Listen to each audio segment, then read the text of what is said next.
है एवरीवन, क्या हाल है आप सभी के। आई होप आप सब अच्छे होंगे और अपनी प्रिपरेशन को मन लगा के कर रहे होंगे। जैसा कि आप सब जानते होंगे कि आगे आने वाले टाइम में बहुत ही जल्द आरआरबी एनटीपीसी की वैकेंसी देखने को मिलेंगी और इस एग्ज़ाम में हम कौन सी स्ट्रेटजी फॉलो करें कि एक अच्छा स्कोर आ पाए, या फिर मैंने कौन सी स्ट्रेटजी फॉलो की कि मेरा 90% से ज़्यादा स्कोर आ पाया था। तो आज के इस वीडियो में मैं डिटेल से अपनी स्ट्रेटजी को आप सबके साथ शेयर करूँगा। तो आप सब इस वीडियो को पूरा अंत तक ज़रूर देखना, क्योंकि आपके लिए ये बहुत ही बेनिफिशियल होने वाला है।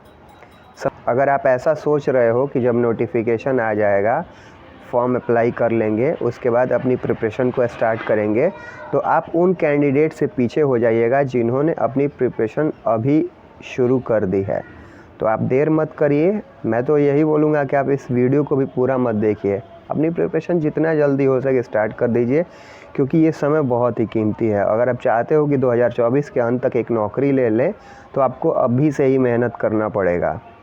सबसे पहले मैं बता दूं कि नोटिफिकेशन आने तक आपका सारा सिलेबस कंप्लीट हो जाना चाहिए।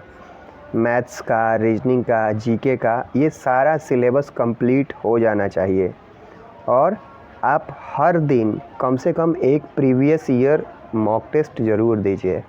ऐसा मैं इसलिए कह रहा हूँ कि कई बार क्या होता है कि हम किसी एग्ज़ाम की प्रिपरेशन कर रहे होते हैं और किसी स्पेसिफ़िक चैप्टर को लगते हैं सॉल्व करने।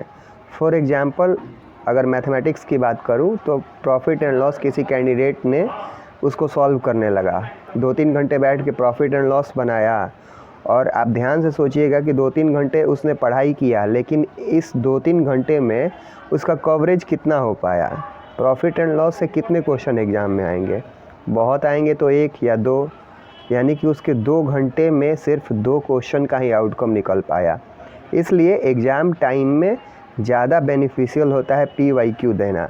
ऐसा इसलिए कि अगर आप 90 मिनट का PYQ देते हो, जो कि आरआरबी एनटीपीसी में 90 मिनट में 100 क्वेश्चन होते हैं, तो उन 90 मिनट में आपके ध्यान से प्रीवियस ईयर क्वेश्चन के वो सारे चैप्टर के वो सारे टॉपिक गुजरेंगे।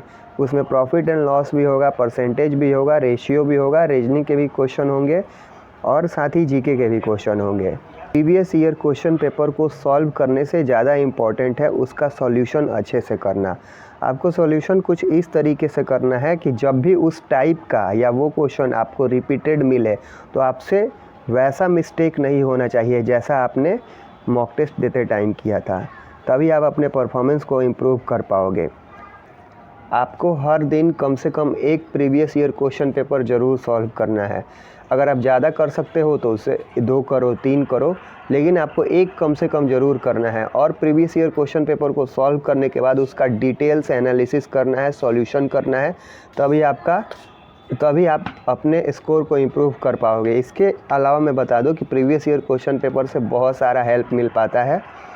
कैसे हम टाइम को मैनेज कर पाते हैं, हमारा स्पीड भी बढ़ जाएगा, एक्यूरेसी भी बढ़ जाएगा, स्ट्रेस भी मैनेज हो पाएगा। तो बहुत सारा चीज़ प्रीवियस ईयर पेपर से ही सही हो पाता है। तो एग्ज़ाम के लिए ये बेस्ट है। आप अगर कहीं किसी और चीज़ से पढ़ रहे हो और मालूम चलेगा कि वहाँ पे उस लेवल का मैथमेटिक्स या उस लेवल का जीके जीएस दिया है, वो किसी काम का नहीं है। किसी काम का कहने का मतलब है कि वो काफ़ी अच्छे लेवल का है, टफ लेवल का है, और पता चलता है कि एग्ज़ाम में वो सब तो आते ही नहीं है। एग्ज़ाम में वही सवाल आते हैं, वही जीके जीएस के आते हैं क्वेश्चन।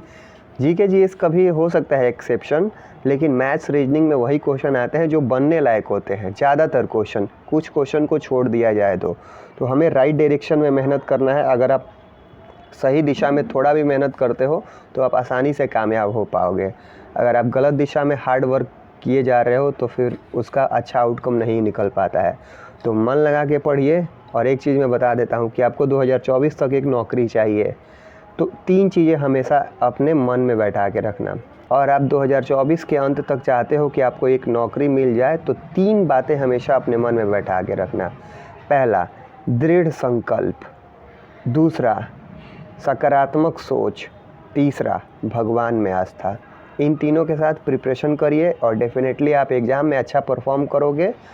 और आप उसके बाद कमेंट में भी आके ज़रूर बताओगे कि भैया आपने जो बताया था काफ़ी हेल्पफुल था। तो मिलते हैं अगले वीडियो में। पहली बार चैनल पे आए हो तो सब्सक्राइब ज़रूर कर देना। इसके अलावा कोई डाउट हो तो कमेंट में ज़रूर पूछ लेना, मैं ट्राई करूँगा आंसर देने का।